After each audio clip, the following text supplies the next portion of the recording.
devez choisir une attitude, croire au plus profond de vous-même que vous apportez quelque chose à l'espèce humaine, peu importe votre condition, votre appellation, ou même votre statut actuel. Parce que si je considère que je suis handicapé, je vais m'affaiblir, je serai timide, je serai anxieux, j'aurai peur, je me comporterai comme si j'avais besoin de votre aide. Et le reste de l'humanité serait d'accord avec ça. Mais j'ai opté pour quelque chose d'autre.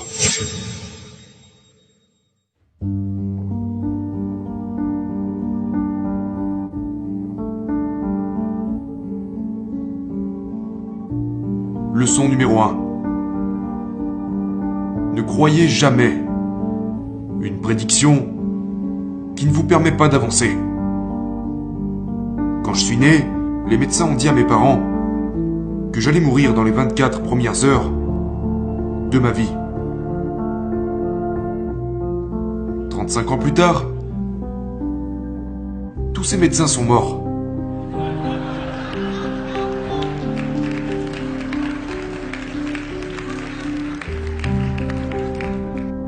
Et je suis toujours vivant.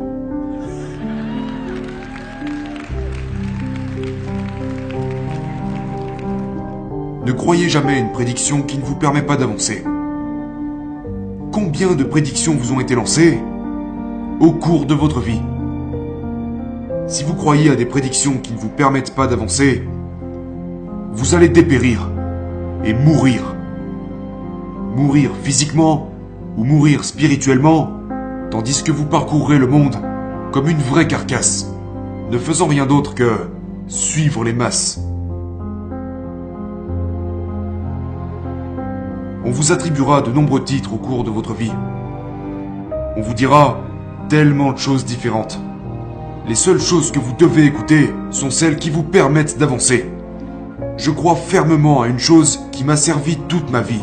Et cette chose, c'est que tout le monde est en vie pour gagner, même ceux qui ne le savent pas. Je ne suis pas ici aujourd'hui pour vous parler des problèmes que j'ai dans ma vie et que par conséquent je sais ce que vous traversez. Je n'ai aucune idée de ce que chacun d'entre vous traverse dans sa vie. Je n'ai certainement pas grandi dans le même quartier que vous. Vos parents n'ont jamais été les miens. Je ne vis pas dans votre corps. Je n'ai pas vécu les événements que vous avez vécus.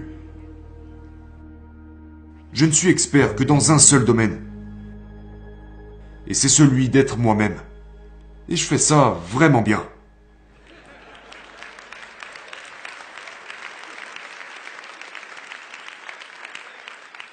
Mais ça n'a pas été facile. J'ai vécu des choses que je ne souhaite à personne dans cette salle.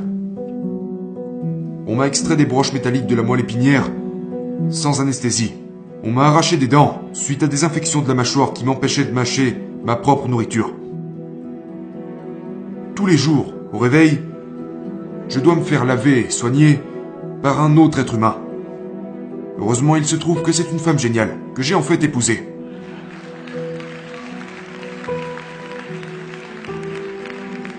On me regarde partout où je vais. Et quand les gens me rencontrent, à moins qu'ils ne connaissent mon CV, automatiquement, juste à cause de la nature humaine, ils se disent « Oh, que ça doit être dur d'avoir cette vie. » Les gens qui ont pitié de moi perdent leur temps. Parce que j'ai choisi de vivre avec force. Et je suis ici pour vous aider à faire de même.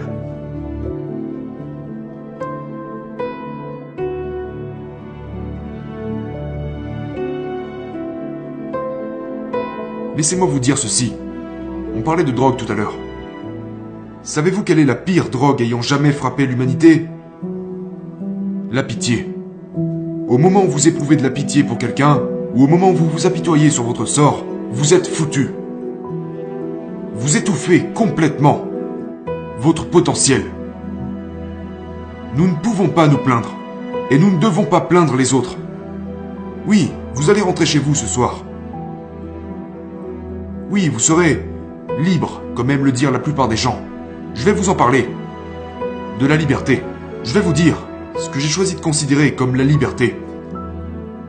Parce que comme je l'ai dit, On ne doit pas écouter les prédictions qui ne nous permettent pas d'avancer. La deuxième leçon du jour, c'est que vous n'êtes pas vos conditions. Ce n'est pas vous. Je ne suis pas handicapé. Il est vrai que je profite des avantages tels que les places de parking pour handicapés, mais cela ne veut pas dire que je ne suis pas un homme. Ou que je suis un incapable. J'ai été regardé et traité toute ma vie comme un incapable. J'ai dû m'élever et montrer aux gens que le seul véritable handicap est le refus de s'adapter. Vous devez vous adapter, peu importe l'environnement dans lequel vous vous trouvez, même si vous êtes en prison. À quoi ressemble l'adaptation ? Je pense que cela ressemble à une célébration. Parce que lorsque vous rencontrez des gens qui célèbrent leur vie, vous voulez rester avec eux, vous voulez apprendre auprès d'eux, vous voulez faire affaire avec eux, les engager. Écoutez, si vous ne voulez pas être considéré comme un prisonnier ou un condamné, quand vous en sortez, ou même quand vous y êtes, vous devez choisir une attitude, croire au plus profond de vous-même que vous apportez quelque chose à l'espèce humaine, peu importe votre condition, votre appellation, ou même votre statut actuel. Parce que si je considère que je suis handicapé, je vais m'affaiblir, je serai timide, je serai anxieux, j'aurai peur, je me comporterai comme si j'avais besoin de votre aide. Et le reste de l'humanité serait d'accord avec ça. Mais j'ai opté pour quelque chose d'autre.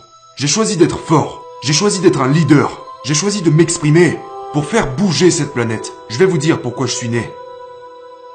Et j'espère que cela vous incitera à découvrir pourquoi vous êtes né. Je suis né pour éradiquer toute insécurité de ce monde.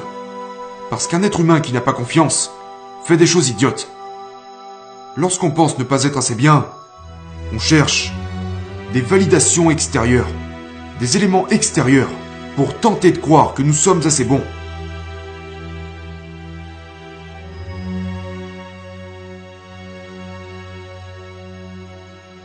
Vous êtes assez bon. Je me suis fait la promesse, en tant que thérapeute, d'aimer absolument tous les êtres humains, indépendamment de ce qu'ils ont fait. Parce qu'au fond de moi, j'ai compris que tout être humain désire seulement de l'amour.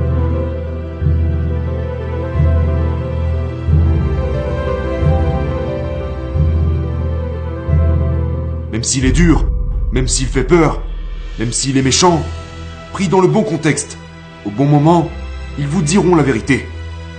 Ils veulent juste être aimés. Et par qui veulent-ils le plus être aimés ? Pas leur mère, pas leur père, pas leurs amis, aucun de ces gens. Ils veulent pouvoir se regarder dans le miroir et s'aimer eux-mêmes.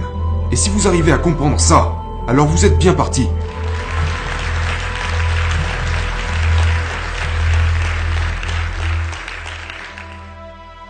Vous ne devez pas vous apitoyer sur votre sort. Car si vous le faites, vous allez vous consumer. Il y a une contradiction dans le fait de s'apitoyer sur son sort. C'est faire l'inverse de ce qu'il faudrait. C'est ce que j'appelle se tyranniser soi-même, s'en prendre à soi-même. Être son propre ennemi.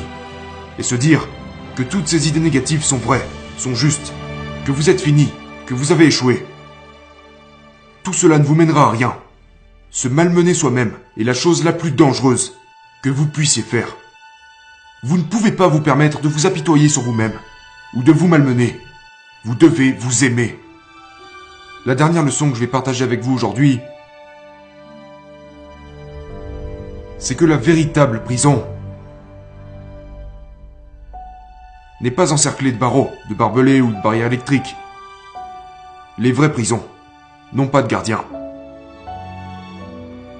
La vraie prison est là-dedans. Et on la connaît tous. On a tous la tête un peu trop bavarde. Et très souvent, elle ne s'arrête plus de parler.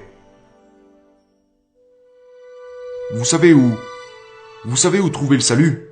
Pas en dehors de ces murs. J'ai rencontré tellement de gens qui ont connu beaucoup de gloire et de succès, mais qui sont toujours prisonniers. Coincés dans leur propre tête. Qui se malmènent, qui s'apitoient sur leur sort. La véritable liberté est à l'intérieur de vous-même.